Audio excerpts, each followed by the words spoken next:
Welcome back to Adventures with Bam. I'm Brent Billings. And I'm Maggie Billings. And this episode has us analyzing our latest decisions regarding Maple. Oh, go on. Well, for starters... I love being in the dark about our topics. One of these you knew about, one of them you didn't, because I just thought of the other one. But and recently, Maple possibly ate a grape. And turns out that's a super bad deal for dogs. Dogs should come with warning labels. If a single grape can kill your dog, why is that not stamped on the ear of every dog? Yeah, like what? Like almost immediate kidney failure. What? All these bad deal. When you have a baby at the hospital, they make you watch a video about shaken baby syndrome, and it's not a fun experience at all. I remember watching it when we had Darius, and I cried. It was so upsetting. I'm like, what are you doing? Making like hormonal moms who just like, why? And I like, it's good that they have people watch this because a lot of people don't know that you're not supposed to shake babies, blah, blah, blah. Like, this is important to know. Why don't they, if a single grape can kill a dog, and they're like, we don't really know why. We don't really know what it is about grapes that kills dogs. Some dogs are fine. Other dogs can die after one grape. We don't know what part of the grape. No amount of grapes is safe. If your dog eats a single grape, take them to the vet immediately. Like, yeah. What? We're finding this out at like 8 p.m., which is when the... 5 hours after she ate at least one grape. Right. So she ate the grape. You're supposed to, like, if you can do some interventions within like 1 to maybe 2 hours, then that increases outcomes a lot.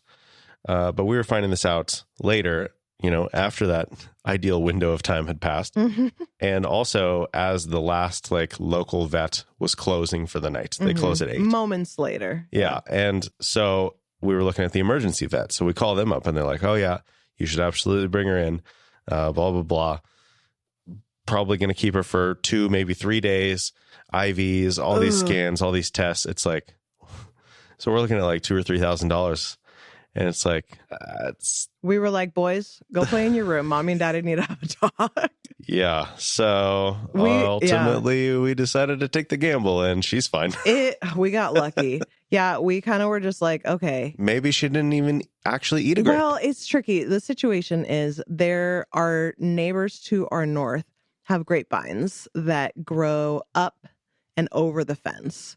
And as recently as 2-3 days before this happened, I was out there playing with the boys, running around with Maple, and the grapes were all up high still. They were not on the ground. They were all way up high. And a lot of them are growing, like the grapevines have grown up really high into a tree that's there too. So I can't reach them anyway.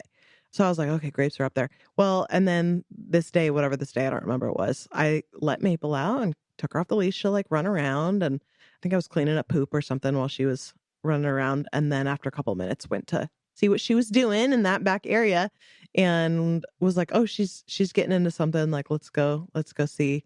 And I realized there were grapes all over the ground. They had all dropped in the previous couple of days. I'm like, crap. So then I'm grabbing her. But as I'm grabbing her and trying to pull her away, it looks like she eats a grape. And then I'm, grabbing her and opening her mouth and trying to get it out. It's gone. And I'm like, okay, did she just eat one grape or did she eat a bunch of grapes? I don't know. And at that point, all I knew was like, dogs are not supposed to eat grapes. And I was like, okay. So my logic in this moment, based on parenting, I guess, is like, okay, we're going to keep an eye on it. And if she starts acting sick, then we'll take her in. So then she, seems fine for several hours. And then I think, I don't know, at bedtime, I don't remember what prompted us to do a deeper search, but it was like, oh no, this is a much more dangerous thing than I thought. You're supposed to deal with it right then and there, not like wait and see. Because then the internet said, yeah, some dogs are fine until 24 to 48 hours after they eat however many grapes. And then they start showing signs of kidney failure. And I'm like, wait, what? Because at that point, I'm like, oh, it's been a few hours. She's fine. I guess we're in the clear. Because if this was an allergic reaction for Torin, you'd be fine. Like, you watch them for a little bit, and if nothing happens in the first half hour to an hour, you're good. Not the case with grapes, apparently, and dogs. Crazy. So we're like, the boys go play in their rooms, and we're like, okay, like going back and forth, weighing like the risks versus the benefits. Like, she could die.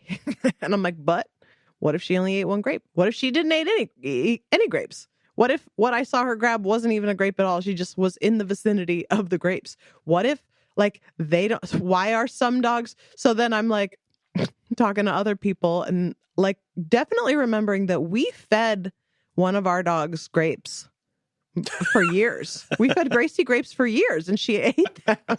Like we had no idea.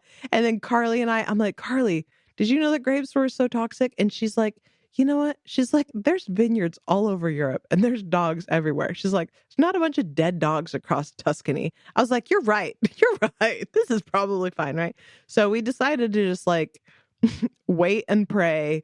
Like we have too many things going on right now. We were like, Lord, please don't. Merry Christmas, your puppy died. Like, that's not how we need this year to end, please. So we were kind of just watching the clock and watching Maple for 48 hours. And it seems we're definitely past that 48-hour point now. So I think we got lucky this time and we have some grapes to clean up in the backyard. But my goodness. So then we're looking at Christmas plans and trying to figure out what are we going to do with Maple while we're running Traveling around. And we decide we should probably put her up for boarding with the breeder who is available because they're expecting puppies like on Christmas Day or something. On Christmas Eve, I think. Christmas Eve. So she's like, oh yeah, we'll be around. No problem. We can take her. So we're going to board her. We figured out our dates and we're counting it up. It's like, okay, it looks like it's going to be 7 days. So $40 a day. That's $280. And your reaction was just like, what? That's and my reaction is, we planned for this. We budgeted for this. Yes, we could save the money, but the whole reason we budgeted for the dog the way we did is so that we could reasonably make the decision to do this every once in a while. Christmas being one of those special times when we actually do it. And we can feel good about it. And I feel good about it. Do you feel better about it now that you've thought about it for a couple hours? No. I mean, I know that it's the right decision. And it's not even like, oh, that's more than I was expecting. Like you said, like we planned and budgeted for this. We knew how much boarding would cost before we ever got the dog because we did our research. So that is good.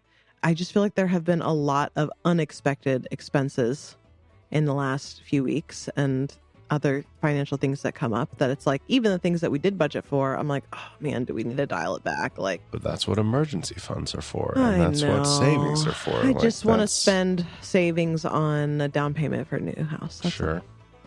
It's first world problems. So anyway, we have a healthy dog who we get to board over Christmas. Think about it this way. We could board her for 10 weeks with the money we saved on not taking her to the emergency vet. We gambled with her life, and public service announcement, dogs cannot have grapes.